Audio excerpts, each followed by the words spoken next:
I think people are still struggling with knowing exactly what to do.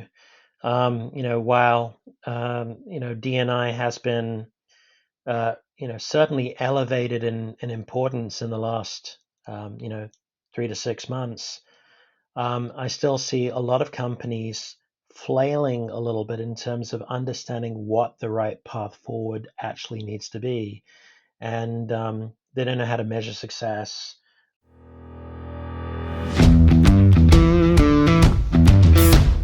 Technology is transforming how we think, how we lead, and how we win. From Intervision, this is Status Go, the show helping IT leaders move beyond the status quo, master their craft, and propel their IT vision. Change is hard. We all know it. Our mission here on Status Go is to provide you with the tools you need to drive change in your organization. There is a wonderful analogy from Jonathan Haidt, a psychologist at NYU, used to describe the two sides to our brain, the logical and the emotional. Haidt compares our brain to an elephant and a rider. The rider represents the logical side of our brain, and the elephant, the emotional. To effect change, you have to appeal to both the elephant and the rider. Both must want to go down the path. Over the last several months, we've been focusing on the elephant, the emotional side of race in tech. We've had several guests who have experienced bias firsthand and who have shared from the heart. Today, we're going to speak to the writer, the logical side. My guest today is Vinay Bhagat, founder and CEO of TrustRadius, one of the most trusted review sites for business technology, serving both buyers and vendors. TrustRadius recently released the results of a comprehensive survey of race in tech. Their 2020 People of Color in Tech report is a wealth of data, just what the writer needs. Welcome to the show, Vinay. Thank you, Jeff. I'm delighted to be here. I'm really excited to dig into this data, and I want to thank you, first of all, for the opportunity to read the report and have the opportunity to dig in and understand that a bit. But before we dig in on some of those findings, I'd love for you to share a bit more about your background with our listeners. Thank you, Jeff. I'm a serial entrepreneur. Trust Radius is the second company that I've started. But before all of that began, I grew up in the UK, and that formed a lot of my thinking actually on this particular topic.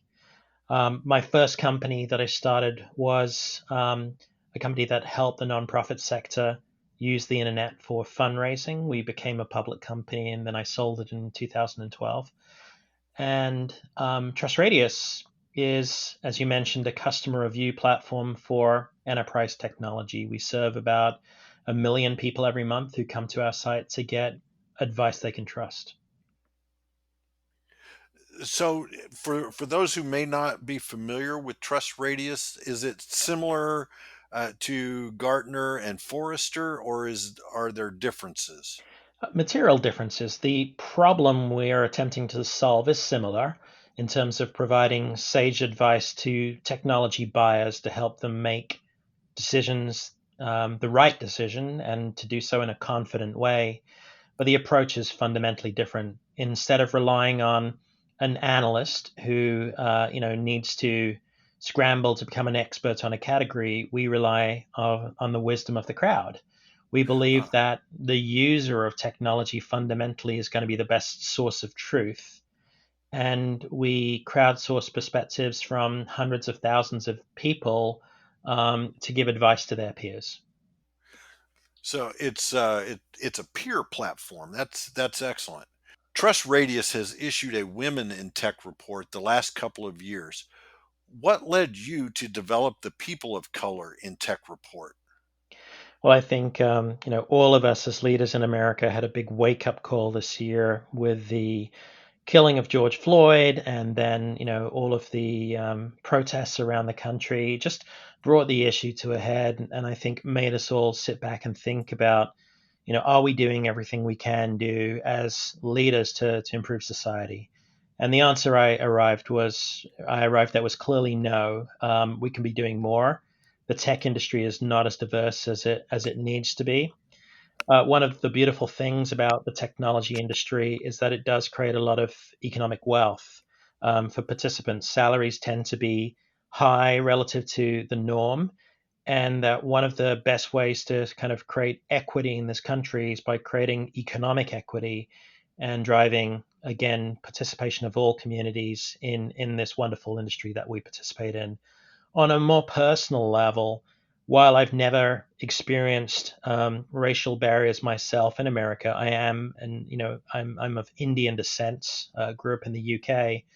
I did experience a lot of racism growing up in the UK, both as a child, physical and sometimes verbal abuse and sometimes physical abuse, which was harrowing and scarred me. But also when I was graduating from university, went to Cambridge University in the UK, tried to get jobs with leading consulting firms in London, and I could not even get a first round interview there. And eventually joined that industry, after going to graduate school at Stanford, and came back to the UK and drove change in that industry in terms of their hiring practices, and definitely again first faced firsthand sort of the issues of unconscious bias in hiring. So I have a empathy for the situation here in the US that others have to face that I haven't personally had to face, and I have firsthand experience of unconscious bias in hiring from my time in the UK. And again, being the CEO of a company that serves over 1 million people a month, we had a unique podium in which to act. Yeah, and it gives you a unique perspective because as I said in my opening, I talked about the analogy of the rider and the elephant, and you're really able to speak to both sides of that equation, both sides of the brain, the emotional having been through it in a lot of regards, and then the data from the analytical side. So that brings a unique perspective. Yes, indeed. So to our listeners, we are going to link to both reports in the show notes, the Women in Tech report, as well as the People of Color in Tech in the show notes. So you'll have access to both of those. I will say I love the format of the reports. And when you have a chance to read them, you'll see that not only does Trust Radius provide the data and an interpretation of the data, but they also commingle it with stories from the human side of the data. So, Vinay, let's dig into some of the numbers and what they mean to our listeners. One of the things that really popped out at me as I was looking at the report is related to hiring.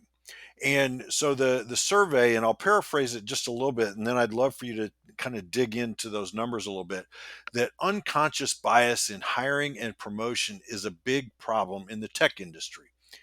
And 45% of the people of color think that is a true statement, that it does play a major role.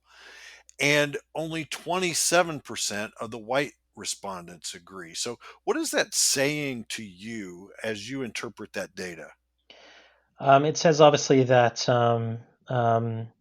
it's not a uniformly understood problem. I think the fact that 27% of white respondents agree is strong. It's pretty strong acknowledgement that the problem exists, but there's clearly a first-hand experience that they've not had that people of color have had that leads them to report unconscious bias being an issue at almost twice the rate. And when I kind of unpack this issue, I think we see a number of things. There's definitely an affinity bias that I think many of us have seen, where maybe you don't intend to discriminate on the basis of color or gender or any other factor, but um, affinity leads you to have preference for people that feel like you, sound Mhm. like you, etc. Yeah. And that's a normal human phenomenon, but we just have to figure out how to mitigate for it.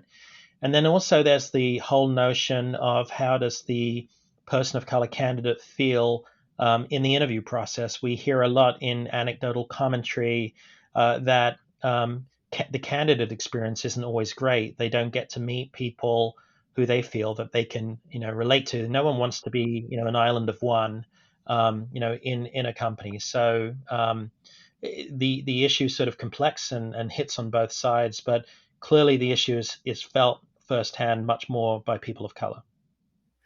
And the way that this question was stated, it also goes beyond the initial hiring into the promotion process as well, does it not?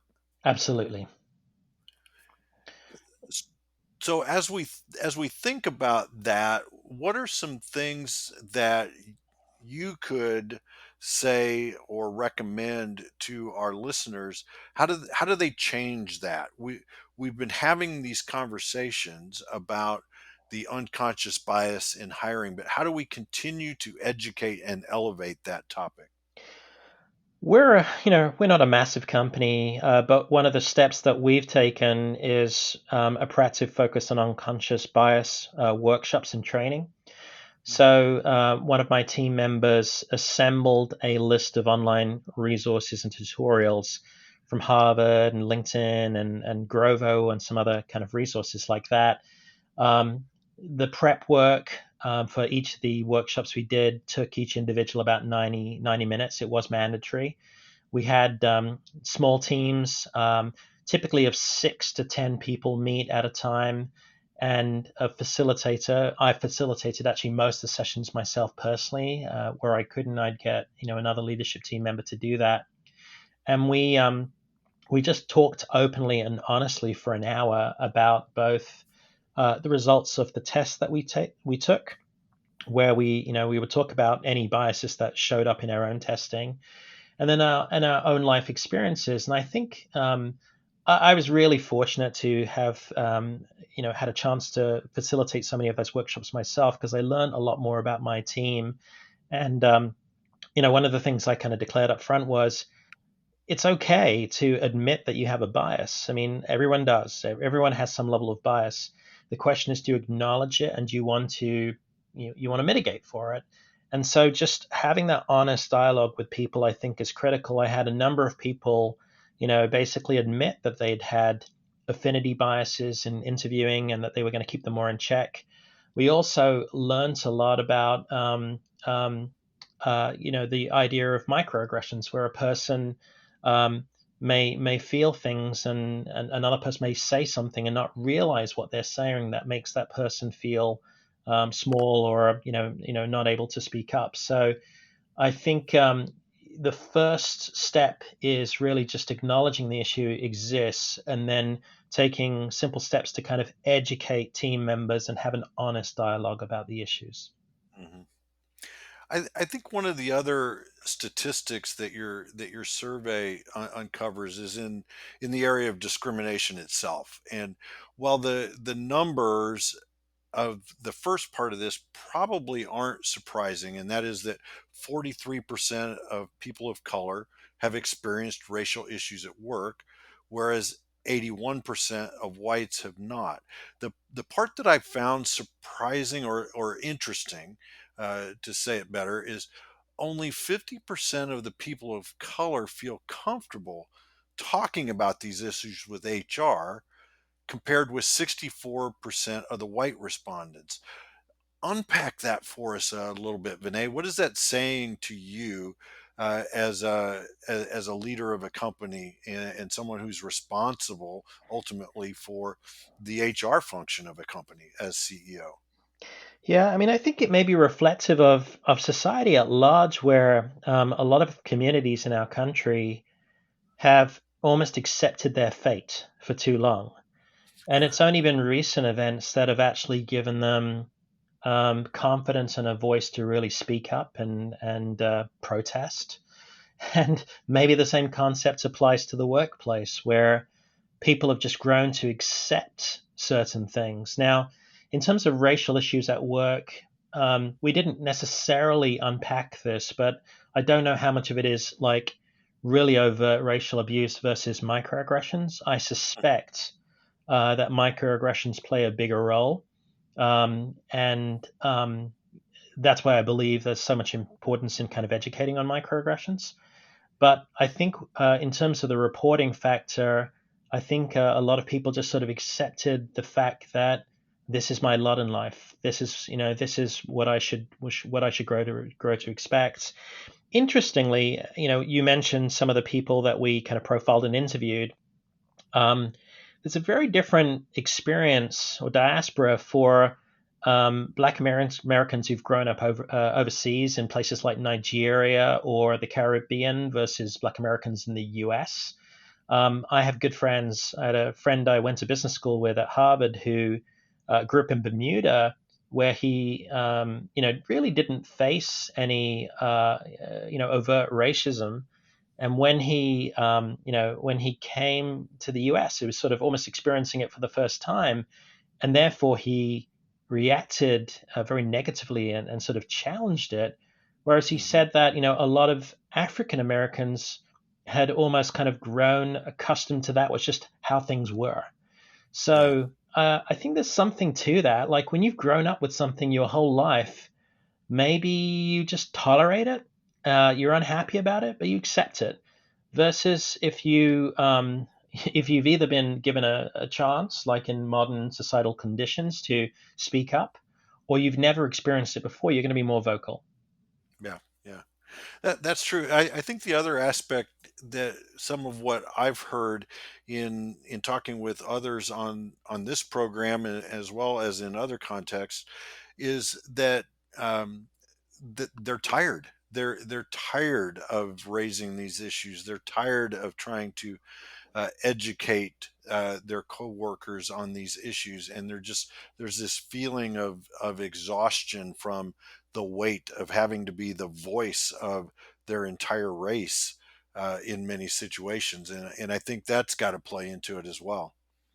I'm sure it does. Yeah.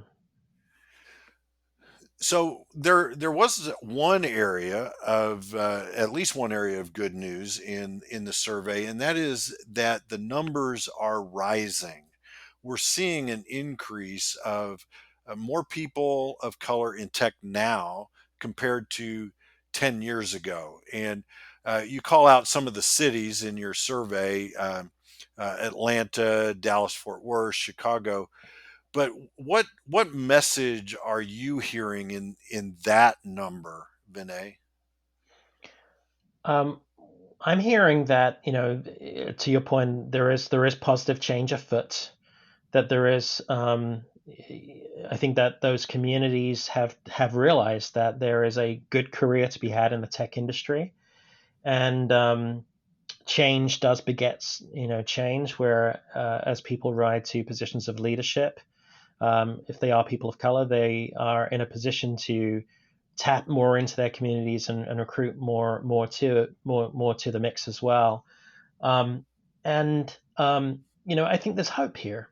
I think there's hope on the level of people of color reaching levels of power and again recruiting, but also others who have just woken up to the issue that it is our responsibility collectively to try and drive change. I know a number of leaders who, again, are in similar situations to myself, where they haven't personally been the they haven't personally felt the barriers in the US of their ascent, but have started to sort of believe very strongly that they have a moral obligation to try and make a difference here. And I think fundamentally we all believe that there is a commercial gain to have a diverse and balanced employee population that represents society and that has diverse viewpoints.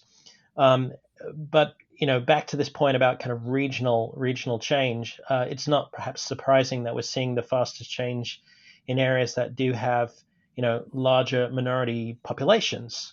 But Right. we've still got work to do here. But I do see a positive change afoot. Well, and you mentioned leadership, and I think that goes back to one of the points that we were talking about earlier when we were talking about hiring and promotion, is that one of the survey responses this year was that 67% of respondents work in companies with leadership teams that are less than 25% people of color. So even if we're making headways at the frontline workers in tech, we still have a ways to go in leadership. And so, what types of things are you seeing companies do to help combat that and resolve that as they continue to work to grow and diversify? I think the one of the most tangible things companies can do is to modify their channels of recruiting, whether that's to hire people who are starting out their career or leaders. You have to go beyond your existing networks and channels, maybe your existing recruiters, and tap into sources of diversity, whether that's focus groups. In the case of people graduating from college, historically black universities, etc. One of the things that we're trying to do as a company is actually try and drive more systemic change at a foundational level. I think one of the issues impacting our industry is the number of high school students who pursue college degrees related to tech and then are able to enter the tech industry. And there are a number of barriers along their way in terms of lack of mentorship and guidance and assistance and help. Access to internships. Oftentimes internships have been selected based upon who you know and who's friends with who, as opposed to equal opportunity. So I've tried to rally my team to do what we can do in a small way to contribute to changing the industry at a foundational level. We've gotten involved with a nonprofit in Austin called Code to College. That I truly believe in the mission of. They serve um, mostly minorities, mostly female, who high school students who want to get into the tech industry, and they help with things like coaching on resumes, as well as programming skills and college applications, etc. They look to provide internships to both high school and college students, and I think the more that we can do at a foundational level to increase the number of people from these diverse backgrounds entering the tech industry is critical. And then, coupled with making sure that there again is no unconscious bias in their ability to ascend, where they can Hmm. ascend in companies purely based upon their own merits and not held back for any other reasons. And so, I think if we tackle those two things at a foundational level, we will see more people of color ascend into leadership positions. Well, and I think the other aspect of that is as we start to increase those numbers, then it's almost chicken and an egg kind of thing, right? Where uh, people will have role models that they can look to grow in their career. Because one of the problems, I know this is prevalent in women in tech, is that um, people leave the role. They're in tech, women are in tech, and they decide to leave because they're not seeing those role models. And so as we build that out, I think that starts to help uh, bringing people in and having them stay in the industry. Everyone needs a helping hand. Everyone needs a mentor and a guide. And one of the things, again, that came out in the study was African Americans in particular find it much harder to find mentors than, say, Caucasians or even East Asians. So, the again, the a sense of people of color into leadership roles is important, but also creating opportunities for guidance and mentorship and leadership. Again, whether that's someone early in their career who's trying to ascend, whether that's a high school student trying to get into the industry for, go to college and get into the industry for the first time. Creating those pathways is critically important. Yeah, we had Cynthia Billups on the show a couple of episodes ago, and she works for an organization by the name of Dev Color, and it's for Black software engineers to get together and just be together. It's not even really a mentorship program as much as it is a support organization where they can uh, meet with they call them squads, but they meet with the other people in their cohort and relax a little bit, where because a lot of times they may be the first or the only black engineer in their company. And she tells the story about a woman who not only is the first and only black software engineer in her company, but in her entire building. And so just having a place to go is important so that you can build that sense of community, and you've got a place where you can quote unquote be yourself. Hmm.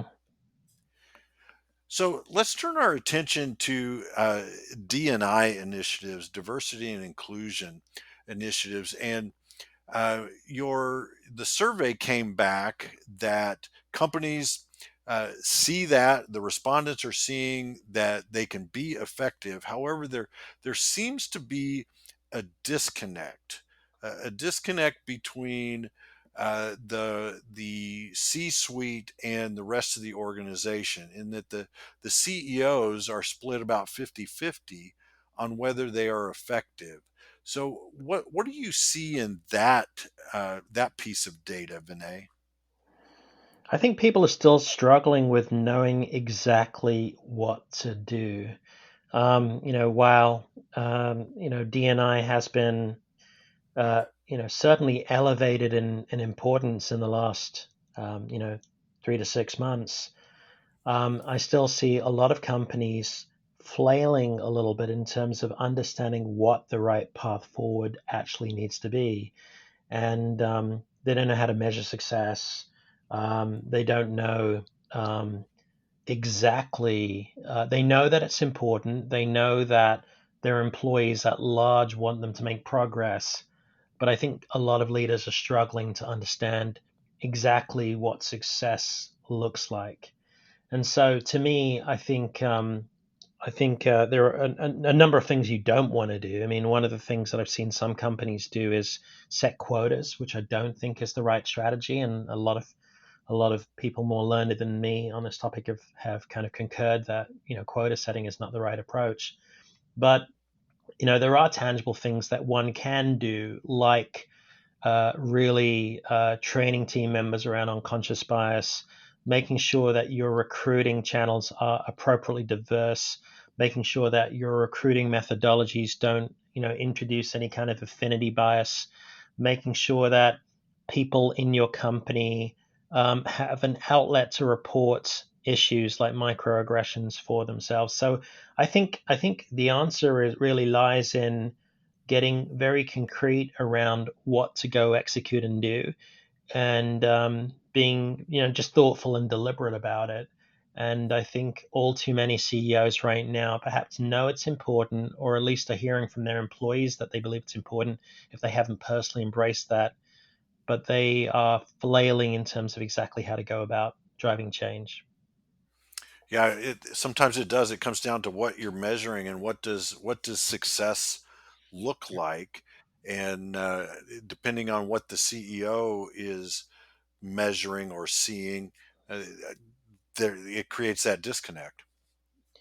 Yeah, and I mean, to be brutally honest, right? CEOs, I'm one of them, have many, many priorities. Yes, And the hard thing is grappling with how to prioritize, right. and how to fit this into what often is a long list of priorities that you have to tackle. But again, I come back to the fact that this is one of the critical things that CEOs and organization leaders have to have on their list. Um, Not just because it's the right thing to do for our society, but also because a diverse workforce ultimately produces better outcomes. Right. And, therefore, yes, we're all busy. Yes, it's one more thing on our plate, but you can't ignore it. You got to tackle it, do so in a measured and strategic way, and, apply the appropriate level of resource to it. Now, one of the things we haven't touched on yet in our conversation is uh, VC funding. Hmm. There's a huge gap in funding for people of color startups. Uh, Why do you think that gap exists, and what are some of the things that we can do to close that gap? Oh, I think there are still huge issues of unconscious bias. I mean, it starts with the lack of diversity in the VC industry, right? I mean, the number of black venture capitalists is really really tiny. The number of Latinx venture capitalists is also very small as well. So the lack of diversity in the industry begets kind of the funding patterns to a good degree. Now, beyond that, there are a lot of unconscious biases that exist. One of the interviews that I personally did as part of the People of Color in Tech report was with Manny Medina, the CEO of a company called Outreach in Seattle. Hugely successful company, valued at over $1 billion, rapidly growing company. Manny is an impressive entrepreneur and an impressive CEO, just brilliant. And he himself, verbalized in my interview with him the struggle that he had in the early days of the company getting VCs to take him seriously. He's, I believe, from Ecuador. English is not his first language, therefore has an accent, therefore needs to process things a little bit more slowly than a native English speaker before he responds. But, incredibly bright guy, but just his interface may be a little bit different. And he struggled to kind of get VC funding early on, and people to even do things, courtesy things like returning his calls. And you can sense, as a person of color. I mean, again, I haven't personally felt this in the US myself, but I felt it in the UK. You can sense when the room is sort of a little bit, on edge or uncomfortable with you, like they don't know how to relate to you because you're just different.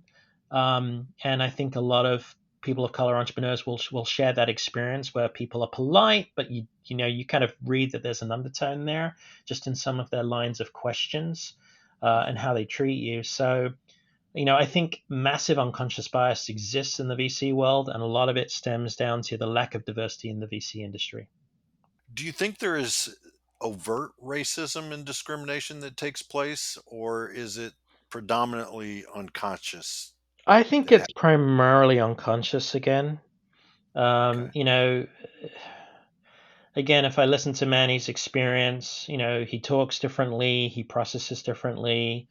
Um, it's just, and he actually said that it's actually he's much better face to face than he is, on a phone call as well, because his charisma can come through, whereas on Yeah. a phone call you just hear the voice sometimes. And so, I do think it's mostly unconscious, but it's very real. Yeah. Yeah. Um, Vinay, we're getting close to needing to wrap up here, and I know as we've talked that we're all about action on Status Go. It's in our name, Status Go. What are one or two things our listeners should do tomorrow because they listened to us today? Well, if they're in a position of leadership, I would say first and foremost, don't run away from this issue. Embrace it. Realize that it's not only important again for society, but it can be important for your company, for the satisfaction of your employees, for diversity. Again, breeds diversity of ideas. And we live in a multicultural society. And if you want to serve the world at large, your employee population should increasingly reflect that society at large. So, in terms of a few things that you can do, again, seek to number one, eradicate any unconscious bias in terms of how you treat existing employees, how you treat candidates. Number two, rethink your hiring processes to tap into non traditional networks and just diversify the candidate pool. And number three, just be transparent about what you're doing and your metrics. Again, don't shy away from sharing that it's work in progress and that things are far from perfect. But just communicate what you're doing and where you are on your journey. Excellent advice, Vinay. I really appreciate that. I know our audience appreciates it as well. I want to thank you for taking time out of your day to meet with me and sit down and talk to our listeners about this very, very important topic. I know as a CEO, you are incredibly busy, and I appreciate the time it takes to do these types of things. So thank you. Thank you, Jeff. It was my pleasure. To our listeners, if you have a question or want to learn more, go to intervision.com. The show notes will provide links and contact information. And we will, as I mentioned earlier, we will have links to both the Women in Tech report as well as the People of Color in Tech report. This is Jeff Tunn for Vinay Bhagat. Thank you very much for listening. You've been listening to the Status Go podcast. You can subscribe on iTunes or get more information at intervision.com. If you'd like to contribute to the conversation, find Intervision on Facebook, LinkedIn, or Twitter. Thank you for listening. Until next time.